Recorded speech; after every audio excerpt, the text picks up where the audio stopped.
Bom dia, meninos, tudo bem? Hoje a nossa aula é sobre os árabes e o islamismo. Eu montei aqui um PowerPoint para vocês e a gente começa a nossa aula com a posição aí territorial onde nasceu a civilização árabe muçulmana, que é na Península Arábica. Aqui tem uma imagem sobre a cidade de Meca. No início do século VII, enquanto os povos germanos eles disputavam entre eles terras na Europa Ocidental, na Arábia, a cidade de Meca se destacava como o principal centro religioso da região. Todos os anos, durante alguns meses, os árabes eles suspendiam qualquer tipo de hostilidade para ir a Meca, para orar, pedir, agradecer. As preces elas eram feitas em torno da Caaba, que é esse cubo aí que aparece, esse cubo preto que aparece aí.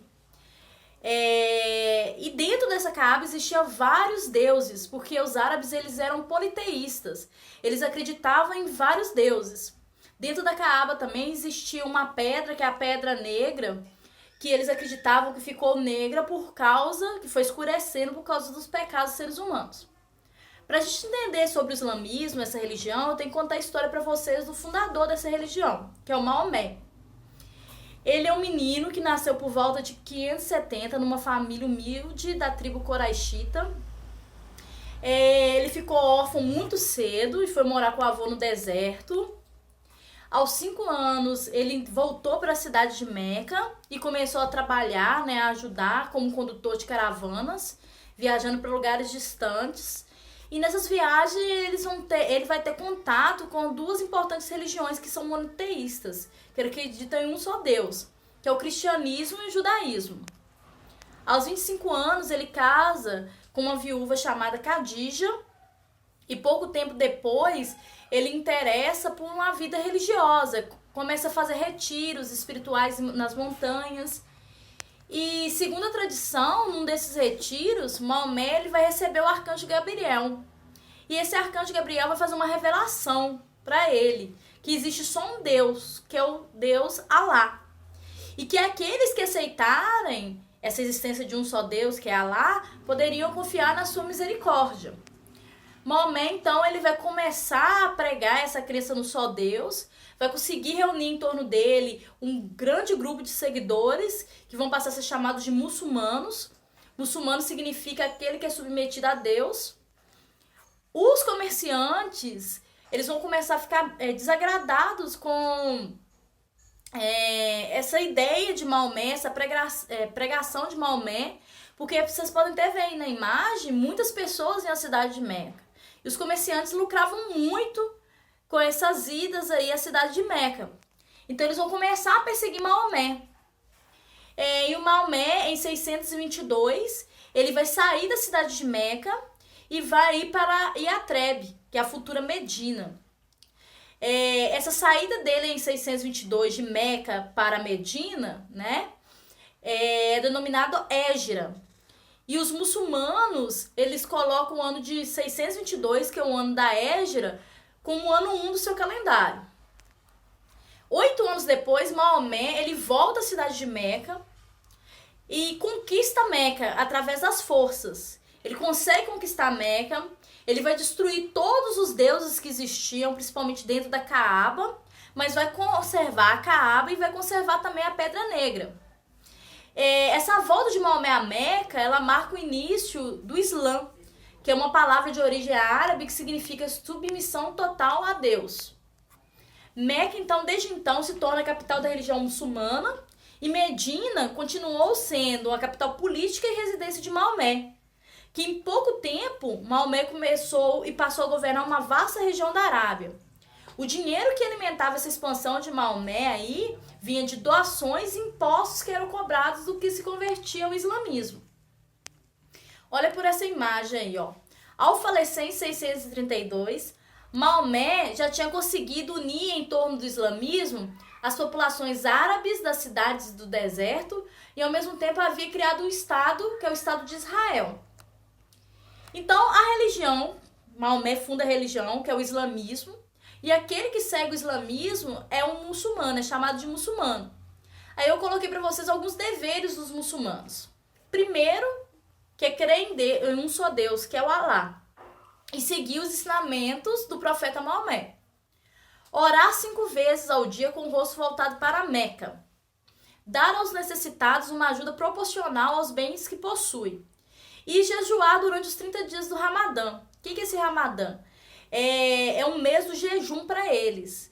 O fiel ele não deve ingerir água e nem comida do nascer ao pôr do sol durante esses 30 dias do Ramadã.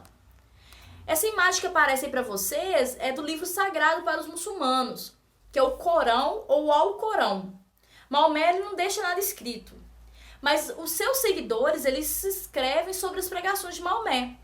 Após a morte de Maomé, vai ser reunido esses escritos e vai ser feito esse livro sagrado aí, que é o livro sagrado que os muçulmanos seguem.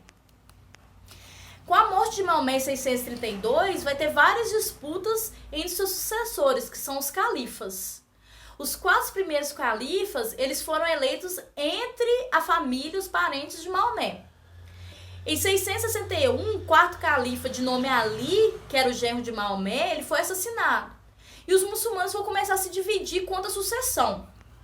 Vão se dividir principalmente em 2 grupos. Os sunitas, que é a grande maioria dos muçulmanos, e os xiitas, que corresponde a 10% dos muçulmanos aí no momento. Os sunitas, eles acreditavam que não era preciso descender da família de Maomé para ser califa. E os xiitas, que é aquele grupo um pouco mais radical, fundamentalista, que seguia o Alcorão na regra ali, né?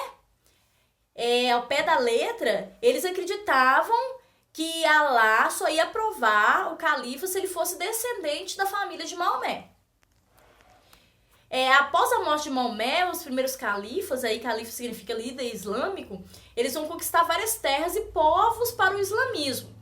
E a justificativa para essa conquista é a jihad. O que é jihad? É guerra santa contra os infiéis. Quem que era tido como infiéis para os muçulmanos? São aqueles que não seguiam o islamismo. Então eles vão conseguir, aí, por meio dessa guerra santa, conquistar várias terras para a religião aí. E eles acreditavam que aqueles que morressem lutando pela expansão do islamismo ganhariam o paraíso. Os muçulmanos vão conquistar grandes porções de terra a leste e oeste, partindo do continente africano, vão tomar a Península Ibérica em 711 e vão conquistar vários territórios, né? Vão se tornar um império, olha aí pela imagem para vocês verem. Em 100 anos, a conta da morte de Maomé, os muçulmanos formaram um império imenso que ia desde as fronteiras da China a leste até o extremo oeste da Europa. Algumas coisas importantes para vocês aí. A diferença de árabe para muçulmano, né? Árabe é um povo, é uma composição etnolinguística. E muçulmano refere-se àqueles que creem no Islã, no islamismo. Ou seja, nem todo árabe ele é muçulmano. Tem árabe que segue outras religiões. E muito menos, nem todo muçulmano é árabe. Por exemplo, tem árabe aqui no Brasil e em outras regiões também. O islamismo é a 2ª maior religião do mundo em número de fiéis. Só perde para o cristianismo. Muita curiosidade também que eu vejo o pessoal tendo com essa questão das mulheres muçulmanas usarem véu, né? O véu ele é obrigatório para as mulheres muçulmanas. Seu uso ele é explicado pelo Alcorão.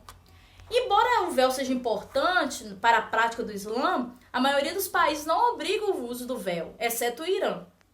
Homens também eles têm a obrigação de se vestir de maneira respeitosa e discreta, e especialmente para os momentos de oração, que recomenda que o homem cubra a cabeça, né? Coloca um véu sobre a cabeça. Aí tem os principais tipos de véu, né, islâmico. O último aí, que é a burca, ele esconde todo o rosto e corpo da mulher e só aparece aí, só dá pra ela ver através dessa partezinha aí, dessa redezinha. E aí tem os outros tipos de véu islâmico. Outra coisa muito importante também é com relação ao fundamentalismo religioso. Fundamentalismo religioso é um termo usado para referir a crença na interpretação literal dos livros sagrados. Mesmo esses livros tendo sido escritos há muitos e muitos tempo atrás, existem pessoas que seguem literalmente o que está escrito nos livros sagrados. Existe fundamentalismo em várias religiões, né? Só que o que acontece? Depois dos ataques de 11 de setembro de 2001 às Torres Gêmeas, que foi organizado por um grupo fundamentalista que é o Al-Qaeda, reacendeu a preocupação contra os fundamentalistas e criaram dois mitos frequentes. O de que todo muçulmano o de que todo fundamentalista é muçulmano e o de que todo muçulmano é terrorista. Isso são crenças assim frequentes e às vezes até preconceituosas, porque uma pequena parte dos muçulmanos que são fundamentalistas. E existe fundamentalismo também religioso em várias religiões, tá? E a palavra Islã, só pra gente ter uma ideia, ela vem da raiz árabe que significa salam, que significa paz. A saudação islâmica, salam aleikum, significa que a paz esteja com você. Então, para vocês aí, salam aleikum, um bom dia e bons estudos.